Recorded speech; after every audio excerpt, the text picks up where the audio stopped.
दोस्तों, किसी के भी मन की बातें जानने के लिए 3 तरीके होते हैं, लेकिन इन तीनों तरीकों को समझना अति आवश्यक है। यदि आप इन तीनों तरीकों को समझ लेते हैं तो आप किसी के भी मन की बातें बड़ी ही आसानी से जान सकते हैं, समझ सकते हैं। तो चलिए इसे एक बुद्ध कहानी के माध्यम से समझते हैं कि किस तरह से आप दूसरों की मन की बातें जान सकते हैं, समझ सकते हैं। बहुत समय पहले की बात है। एक छोटा सा गांव था। उस गांव में 2 भाई रहा करते थे। बड़ा भाई अंधा था, जिसके कारण वो हमेशा घर पर ही बैठा रहता था, और छोटा भाई खेती किया करता था। लेकिन खेतों में अधिक जानवर आने से पूरी फसलें नष्ट हो जाती थी, जिस कारण छोटा भाई बहुत परेशान हो चुका था। तभी उसे एक तरकीब सूझी। एक दिन उसने सोचा, खेतों में से इन जानवरों को भगाने के लिए क्यों ना मैं अपने बड़े भाई की मदद लूं। वैसे भी बड़े भैया अंधे, अगर वह खेत में बैठे रहेंगे और जानवरों की आहट आने पर वह उन्हें जोर से चिल्लाकर भगा सकते हैं, जिससे हमारी फसलें बच सकती हैं। इसलिए उन्हें मैं खेत में बिठा देता हूं। ये सब सोच विचार करने के बाद उसने अपने खेत में ही एक छोटी सी झोपड़ी तैयार की और अपने अंधे भाई को उस खेत में बैठा दिया और उनसे कहा, भैया, यदि कोई जानवर की आहट आपको सुनाई दे तो आप जोर जोर से चिल्लाना। ये सुनकर वह जानवर यहां से भाग जाएंगे और हमारी फसलें नष्ट होने से बच जाएगी। बड़ा भाई अपने छोटे भाई की बात मान लेता है और वो उस दिन से खेत में ही रहना शुरू कर देता है। जब भी किसी जानवर की आहट उसे सुनाई देती तो वो तुरंत जोर जोर से चिल्लाना शुरू कर देता, जिससे वह जानवर उसके खेतों से भाग जाते। ऐसा करते करते कई दिन बीत चुके थे। तभी एक दिन उसके खेत में एक हिरण भागता हुआ आया और वह खेत के बांध को तोड़कर वहां से भाग गया। लेकिन उसी हिरण का पीछा करते हुए एक राजा भी उस खेत में आ पहुंचा। तभी राजा की नजर उस अंधे भाई पर पड़ती है। राजा उस व्यक्ति से कहता है, देखो, मैं यहां पर एक जानवर का पीछा करते हुए आया हूं। क्या तुमने उस जानवर को यहां पर देखा है? इस पर वो व्यक्ति कहता है, हे राजन, मैं तो अंधा हूं, मैं भला किसी जानवर को कैसे देख सकता हूं? लेकिन मैं आपको इतना जरूर बता सकता हूं कि जो जानवर मेरे खेतों से होकर भागा है वह आपके लायक नहीं है। आप उसके पीछे अपना समय यूं ही व्यस्त कर रहे हैं। राजा उस अंधे व्यक्ति की बात सुनकर बड़ा अचरज में पड़ गया। वो ये सोचने लगा कि आखिर यह तो अंधा है, फिर इसे कैसे पता कि जिस हिरण को मैं तलाश रहा हूं वह हिरण मेरे लायक है ही नहीं। यह अंधा व्यक्ति मुझे कैसे बता सकता है? तभी राजा उस अंधे व्यक्ति से कहता है, कहीं तुम मुझसे झूठ तो नहीं कह रहे हैं? एक तरफ तुम ये कहते हो कि तुम अंधे हो और दूसरी तरफ तुम ये भी कह रहे हो कि जो जानवर यहाँ से भागा है वो मेरे लायक नहीं है। इस पर वो अंधा व्यक्ति कहता है, हे राजन, जिसे आप एक हिरण समझ रहे हैं, असल में वह एक हिरण नहीं है, एक हिरणी है, और वह भी गर्भवती है। और जहां तक मुझे ज्ञान है, मैंने कभी किसी राजा को किसी गर्भवती हिरणी का शिकार करते हुए नहीं सुना है, और इसी कारण मैं आपसे यह कह रहा हूं कि वो आपके लायक नहीं है। आप उसके पीछे अपना समय व्यर्थ ना करें। यह सुनकर राजा और भी अचरज में पड़ गया। वो ये सोचने लगा कि आखिर ये अंधा आदमी यह कैसे जान सकता है कि वो हिरनी है और गर्भवती है।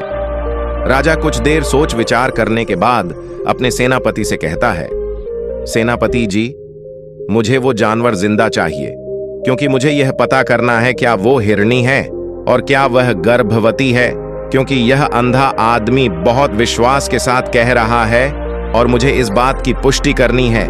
यदि वह हिरनी हुई और गर्भवती हुई तो वह हमारे शिकार के लायक नहीं है, क्योंकि हम तो एक हिरण का पीछा कर रहे थे।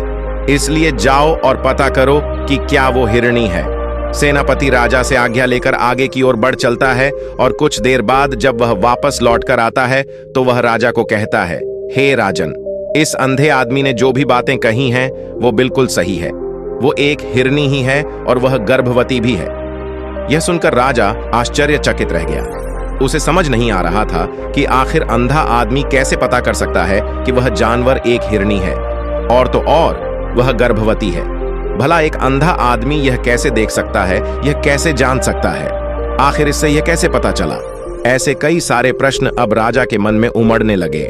अब राजा ने यह ठान लिया था कि मुझे इस बात की तह तक पहुंचना ही है कि आखिर ये अंधा आदमी कैसे जानता है कि वह जानवर एक हिरनी है। ये सोचकर राजा उस अंधे आदमी के पास जाता है और उस अंधे आदमी से कहता है, देखो, मैं ये तो नहीं जानता कि तुम सचमुच अंधे हो या नहीं, लेकिन मैं तुमसे एक बात जानने आया हूं। क्या तुम मेरे प्रश्न का सही सही जवाब दोगे? इस पर अंधा व्यक्ति कहता है, हे राजन, आप जो कुछ पूछना चाहते हैं मुझसे पूछ सकते हैं, मैं आपको बिल्कुल सच सच जवाब दूंगा।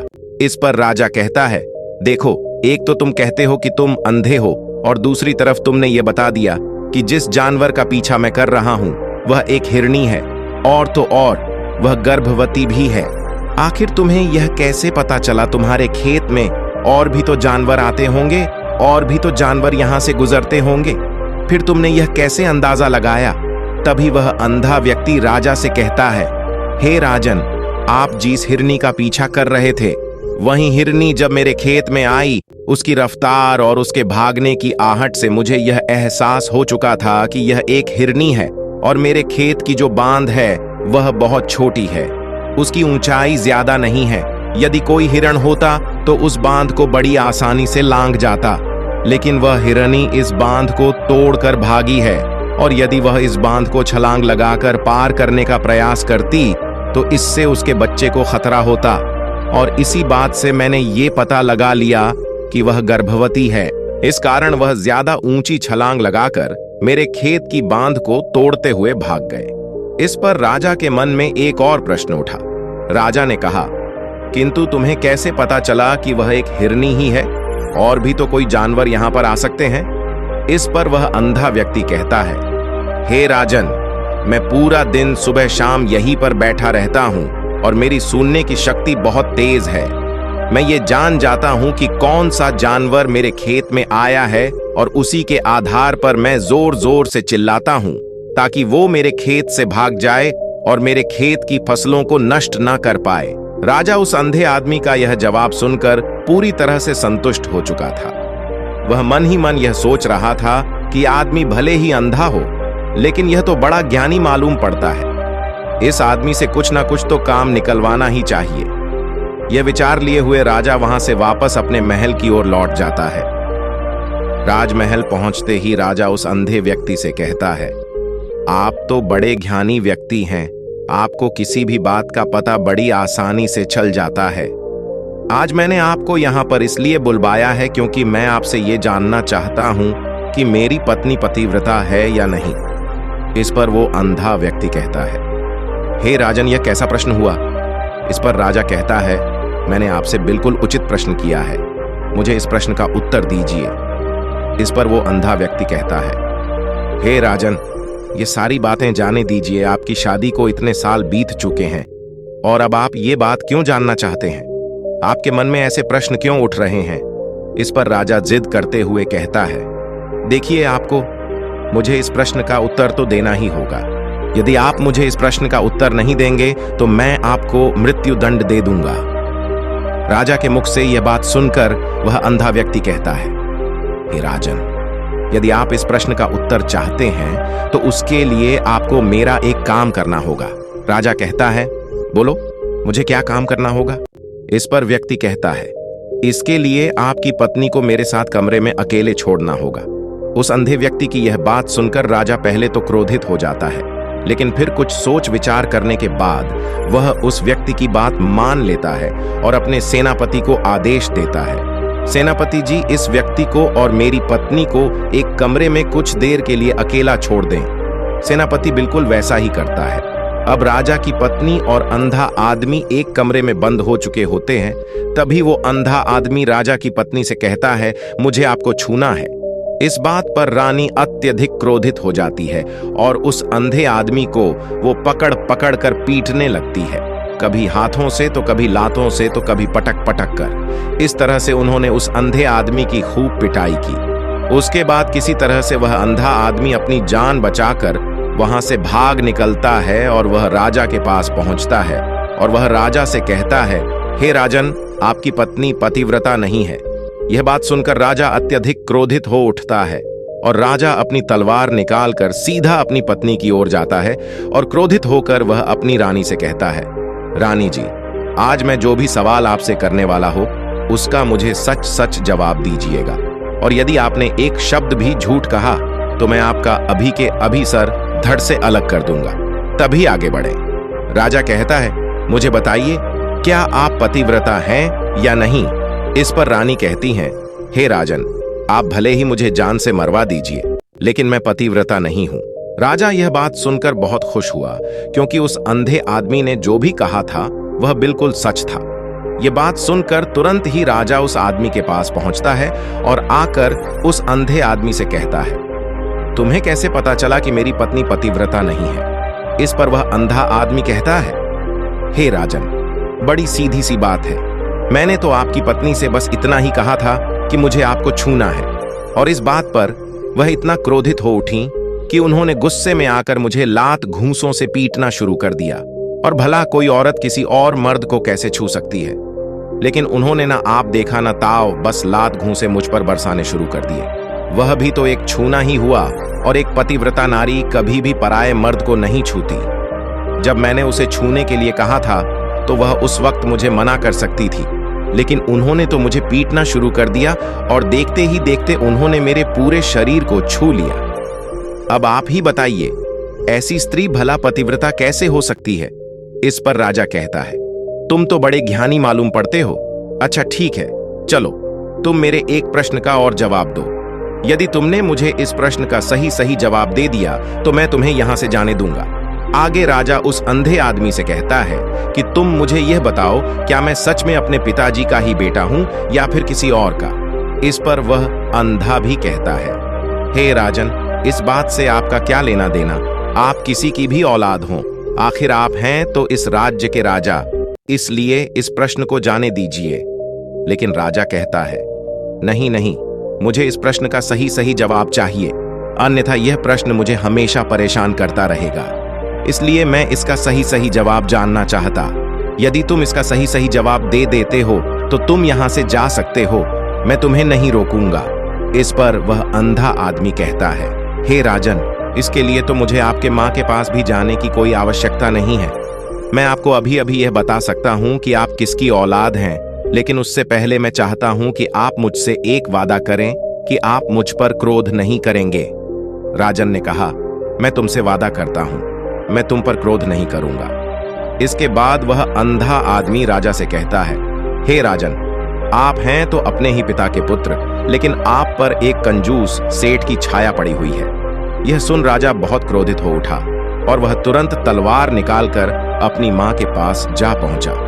वह वहां पर पहुंचने के बाद अपनी मां से कहता है, मां, मुझे सच सच बताइए, क्या मैं अपने ही पिता का पुत्र हूं या नहीं? यदि आपने मुझे सही सही नहीं बताया तो वह यहीं पर अपने प्राण त्याग दूंगा। मुझे बताओ, क्या सच है? इस पर उस राजा की मां कहती, बेटा, तू है तो अपने ही पिता का पुत्र, लेकिन तुम्हारे ऊपर एक कंजूस सेठ की छाया पड़ी हुई है। जब मैं एक बार नहाने के बाद अपना मुंह आईने में देख रही थी, तभी उस कांच के पीछे मुझे एक कंजूस सेठ नजर आता है और उसी की छाया तुम पर पड़ चुकी है। यह सुन राजा बहुत खुश हो जाता है और वह तुरंत दौड़ा दौड़ा वापस उस अंधे आदमी के पास पहुंचता है और उस अंधे आदमी से कहता है, तुम्हें यह कैसे पता चला कि मुझ पर एक कंजूस सेठ की छाया पड़ी हुई है? इस पर वह आदमी कहता है, हे राजन, आपने मुझसे कई सारे सवाल पूछे जिनका जवाब मैंने आपको सही सही दिया है। यदि कोई और राजा होता तो मुझे इसके बदले में ढेरों सारे इनाम मिल चुके होते, लेकिन अब तक आपने एक फुटी कौड़ी तक नहीं दी है। इस बात से ही मैंने अंदाजा लगा लिया था कि आप बहुत कंजूस हो। यह बात सुनकर राजा जोर जोर से हंसने लगा और कहता है कि आप जो भी मांगेंगे वह मैं आपको अवश्य दूंगा, लेकिन मुझे यह बताओ कि तुम्हें कैसे पता चल जाता है कि कौन सी बात सही है और कौन सी गलत? तुम किसी भी बात का इतना सटीक और सही जवाब कैसे दे पाते हो?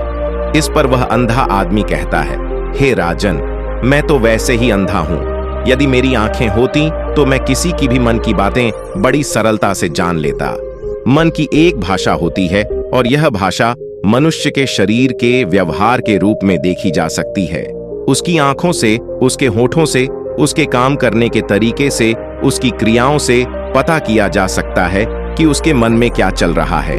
उसके आधार पर हम किसी के भी मन की बातें जान सकते हैं।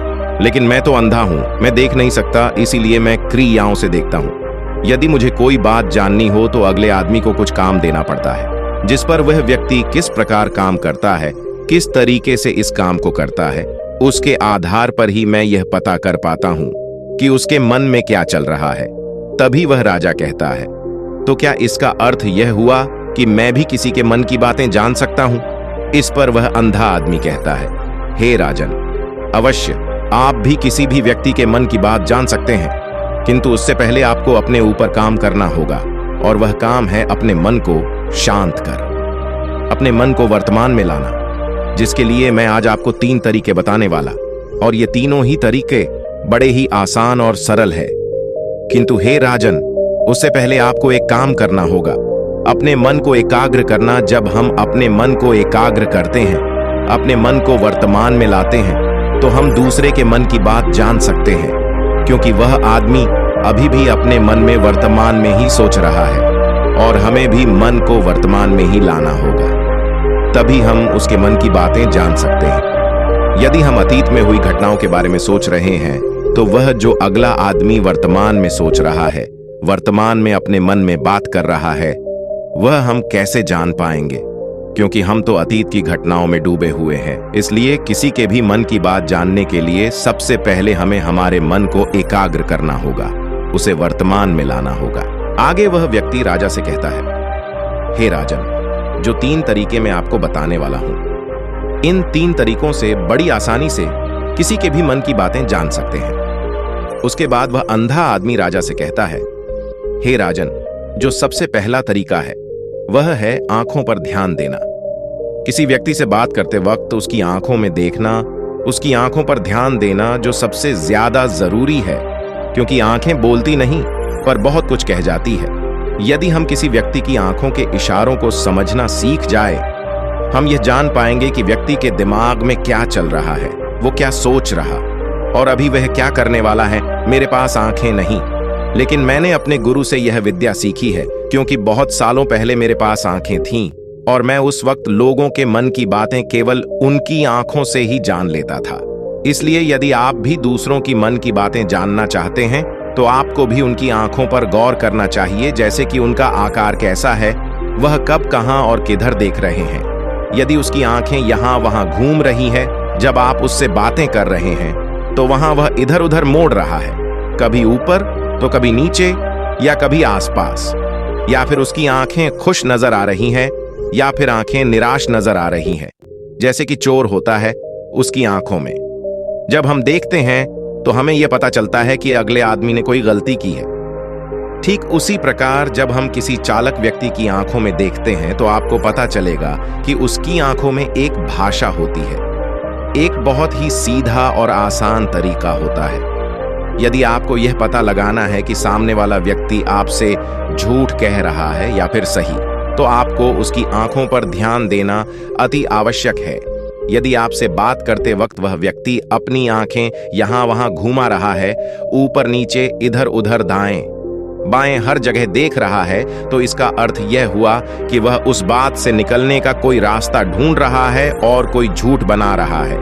यदि सामने वाला व्यक्ति आपसे कुछ झूठ कहने का प्रयास कर रहा है, तो वह आपसे नजर नहीं मिलाएगा, वह यहां वहां देखेगा, ऊपर नीचे देखेगा, लेकिन वह आपकी आंखों में आंखें डालकर कभी नहीं देख पाएगा, क्योंकि उसे डर है कि यदि उसने आपकी आंखों में आंखें डालकर देखी तो उसका झूठ पकड़ा जाएगा और लोगों को सच्चाई का पता चल जाएगा। और इसी प्रकार कुछ और भी भाषाएं होती हैं। जब आप किसी की आंखों में आंखें डालकर यह देखना शुरू कर देंगे कि उसके हाव भाव क्या है, ठीक उसी प्रकार चेहरे के हाव भाव होते हैं, जिससे हम मन की बातें बड़ी आसानी से समझ सकते हैं, और इन्हें भी समझना बहुत जरूरी है। कभी कभी कोई व्यक्ति अपने चेहरे से जैसे आंख, होंठ और बहुत से कुछ अलग अलग व्यवहार करता है। यदि आप किसी व्यक्ति के चेहरे में गौर करेंगे, तो आप आसानी से समझ पाएंगे कि वह व्यक्ति निराश है, जब व्यक्ति बहुत उदास है, या फिर वह बहुत खुश है, या फिर उससे कोई बहुत बड़ा दुख है, वह अपने अंदर क्या महसूस कर रहा है। ये सारी बातें हम उसके चेहरे के हाव भाव से पता कर सकते हैं। फिर चाहे इंसान जुबान से कुछ बोले या ना बोले, लेकिन आप उसके चेहरे से सब कुछ पता कर सकते हैं। आगे व्यक्ति राजा से तीसरा तरीका बताते हुए कहता है, हे राजन, इसी प्रकार तीसरी भाषा भी है, अर्थात तीसरा तरीका भी है, और वह है हाथों के इशारे और शरीर का व्यवहार। मन की बात समझने के लिए हमें हाथ के इशारे और शरीर के व्यवहार को समझना बहुत आवश्यक है। कोई व्यक्ति जब बात करता है तो आपने देखा होगा कि वो अपने हाथों को हिलाता रहता है, अपने हाथों से इशारा करता रहता है। बातों के साथ साथ अपना शरीर का जो व्यवहार है अर्थात बॉडी लैंग्वेज, उसका भी पूरा उपयोग करता है, जिससे हमें यह पता चल पाता है कि वह व्यक्ति हमारी बातों पर कितना ध्यान दे रहा है और उसके मन में क्या चल रहा है। शरीर के व्यवहार को देखने के लिए उसके हाथ मटकाने, शरीर मटकाने और चेहरे पर बार बार हाथ लाल, हाथों का एक दूसरे से मसलना, ऐसी बहुत सी क्रियाएं होती हैं। उस पर हमें ध्यान देना अति आवश्यक। मन की बात को समझने के लिए हमें शरीर के व्यवहार को भी समझना पड़ता है। यदि हम इन तीन तरीकों को सही तरीके से ध्यान देकर इन तीन तरीकों को अच्छे से समझ लेते हैं तो हम बहुत जल्दी किसी भी व्यक्ति के मन की बातें बड़ी सरलता और सहजता से जान सकते हैं। इसलिए यदि आपको किसी के मन की बातें जानी है तो आपको उसकी आंखों पर, उसके चेहरे पर, उसके शरीर के हाव भाव को और उसके हाथों को ध्यानपूर्वक देखना और समझना होगा, जिससे आप यह समझ पाएंगे ये आखिरकार उसके मन में क्या चल रहा है और वह क्या सोच रहा है। लेकिन उनसे पहले आपको अपने मन को एकाग्र करना होगा, शांत करना होगा और अपने मन को वर्तमान में लाना होगा। तभी आप उस व्यक्ति की इन सभी क्रियाओं पर ध्यान दे पाएंगे, उन्हें समझ पाएंगे। अन्यथा आप यदि अतीत की घटनाओं में व्यस्त हैं, भविष्य की योजनाओं में व्यस्त हैं, तो आप उस व्यक्ति के हाव भाव पर कभी ध्यान ही नहीं पाएंगे और ना ही आप कभी यह समझ पाएंगे कि आखिर उस व्यक्ति के मन में क्या चल रहा है, वह क्या सोच रहा है।